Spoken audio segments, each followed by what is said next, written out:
অন্তর্বর্তী সরকার গঠন বৈধ।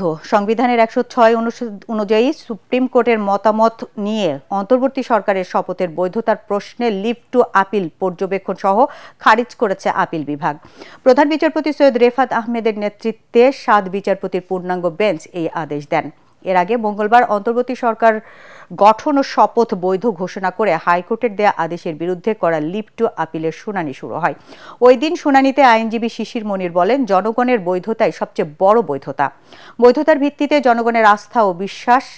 এর আগে গত ১২ নভেম্বর শুনানি করেন রিটকারী আবেদন আইনজীবী মহসিন রশিদ।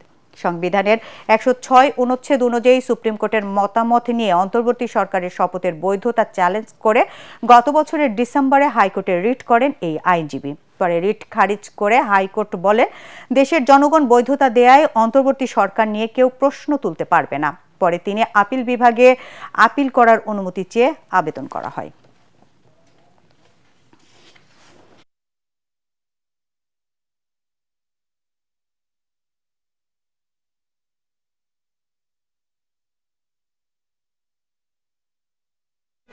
রিট পিটিশন যে সরাসরি খারিজ করে দিয়েছিলেন, ওনারা বলেছেন যে সেই খারিজটি আইন এবং ফ্যাক্ট অনুযায়ী সেটি যথার্থ ছিল এবং এই আদালতের কোনো ইন্টারফারেন্সের প্রয়োজন নেই বিধায় কোনো লিভ গ্রান্ট করা হলো না।